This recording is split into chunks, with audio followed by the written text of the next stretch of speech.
Why did this episode feel illegal? Yo, I feel so foul after that episode of Mushoku Tensei. And we're only going to be able to talk about this on Exhausted Reviews, where I'm exhausted and I make reviews. And first off, I gotta give a shout out to the animators for the beginning of this episode, because Tomboy, Sylphie, morning routine is real. Y'all, we have been seeing a major uptick in trends for anime people getting ready in the morning in very well detailed scenes, and this is one of them. Another very excellent scene. You know, she's stretching, washing her face, getting ready for the day, literally about to pull up. She's getting ready to go out on the town, and oh man, like, my arrow keys are being okay, that was weird. Anyways, let's keep going. Yeah, Tomboy Sylphie, y'all, it's crazy. So it's funny because she decides to spend her mornings running, because she's like, I want to push my body to the limit, and I think that's what Rudy would be doing in this situation too. And it's honestly hilarious, because literally as she's thinking that to herself, my boy Rudy's in the background doing the exact same thing. So it's just funny. There's still how the stories are running parallel to each other, sort of.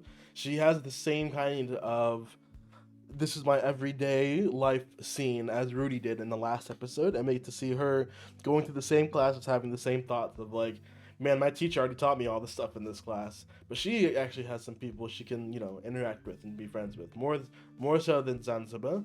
And I thought this was gonna be a Sylphie episode, because we have this whole scene of her thinking about Rudeus in the beginning, knowing that what's his name is related to Rudy, so they're cousins.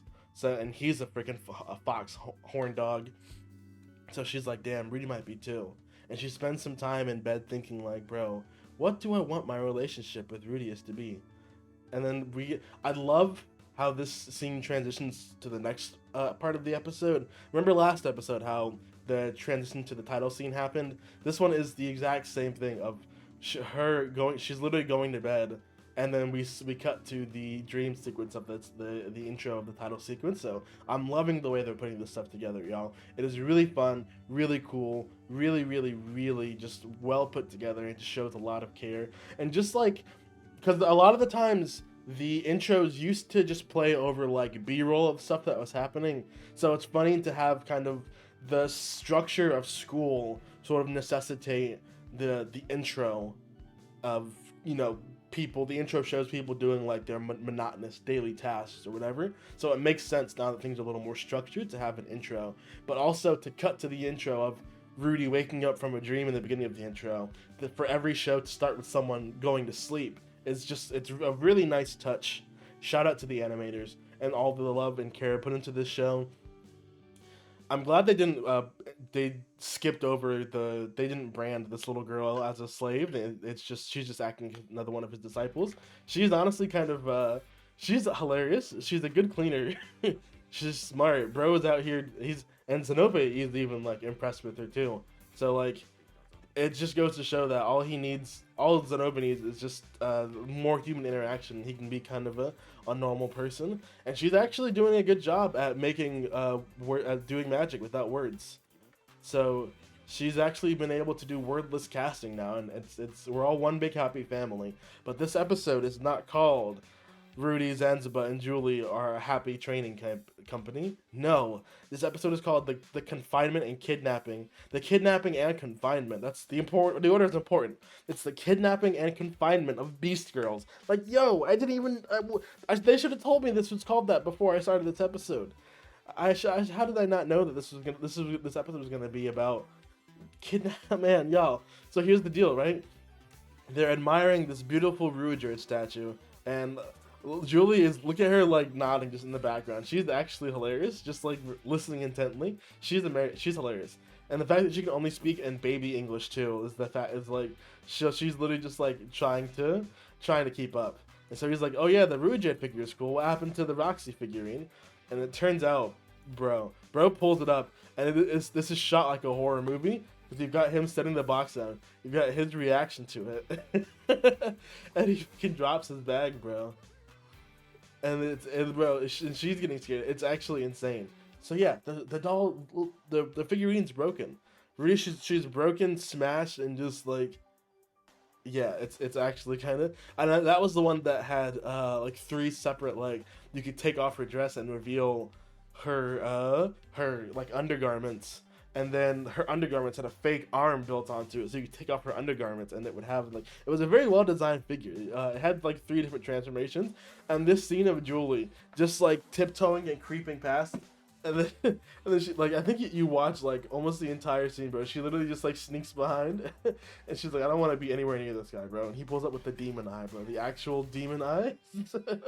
Like, bro, you making fun of Roxy? You think it's cool to fucking break my figurine and you got some fucking problem with my master, bro? You got some problem with my teacher? Julie just like cowering in the corner the entire time. That poor girl's gonna be traumatized, bro. I feel like he's traumatizing that poor girl. Because he's making the man crying, bro. She's literally having to comfort him. Literally yelling at this man, intimidating this man to the point of actual tears. And then, like, just, bro, she's horrified. I feel like this is gonna come back in a weird way, because she's actually horrified. Bro, hold on. I think I found my my thumbnail. Yeah, that's going on the thumbnail for sure. This is just hilarious. So... yeah, so they pull up on the two Beast Girls who broke the thing, and they give him the wombo combo, bro. I'm telling you, they gave him the wombo combo. She's about to use some magic. Cat Girl pulls out, bro, and he's able to. Since she's a cat girl, she moves like Ghislaine, so he's actually able to, wham, smack her in the face. He's shooting dirt pellets at everyone.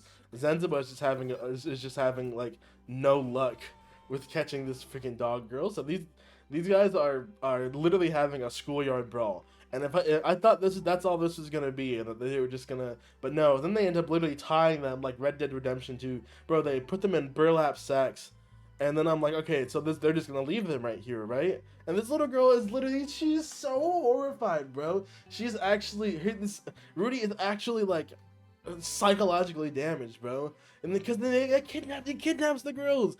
They're literally kidnaps, and he uses, the first thing he does after tying them up is literally grab this girl's fucking this hostage girl's, like, it's so bad. It's just genuinely so horrible. Oh my god, bro. Then that little girl is their own accomplice to this whole situation. I get wanting revenge and stuff, but this is going way too far, y'all. Y'all went way too far with this.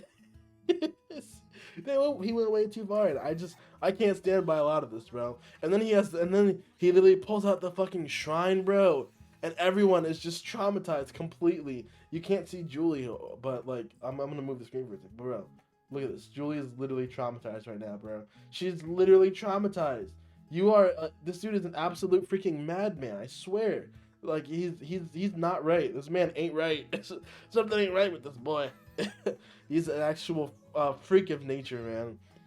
And so he literally is like, what should I do? You know, when I went with your people, they freaking stripped me naked without any evidence of a crime and dumped me in water and hung me. So maybe I should do the same to you guys. And they're hilarious, because she's like, I don't care what happens to me. Just do whatever you want with her. And she's like, yeah, I don't care. It's literally like a scene out of Looney Tunes. She's like, I don't care what happens. Just do what. Wait, you're talking about me. So yeah, bro, she's literally traumatized. She went from slavery to whatever the fuck this is. Like, she's literally like gonna have such a broken psyche. Oh my god! And then so he tells Fitz, he's like, yeah, I kidnapped some girls and I want to teach them a lesson. And it's insane, bro. Because then he walks in on them, bro. It's horrible, bro. You can see the drippings. You can see. I'm so glad I'm sitting right here, bro. I'm just gonna. Oh, I gotta stretch real quick. Yo, they're fucking this Rudy is a madman. Rudy is a nightmare, yo. I need to put on some angry music, because Rudy is literally like, I can't with Rudy right now. This man kidnapped 2 girls, and he didn't feed them. And he didn't give them like a fucking toilet to use the bathroom, because he left them tied up. So the girls are literally fucking pissing themselves and starving. Yo, Mushoku Tensei, y'all, it's built different, y'all. The show is criminal. The show is actually illegal to watch.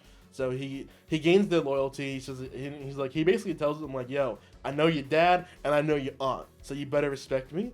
So yeah, and then we have a brief moment of them trying to getting a little closer, and he's like, he lays out, he's like, what if I showed you my face? He's like, can you please? And like, I love the scene of Rudy like looking back at Fitz right here, and then we cut to the same angle of Rudy like trying to see his face, and he's just completely like, he's completely consumed by the gay side. Rudeus is now officially bi, y'all. It's happening. They came for your kids. Rudy is gay now. It's true. Everything they said about gay people was true, y'all.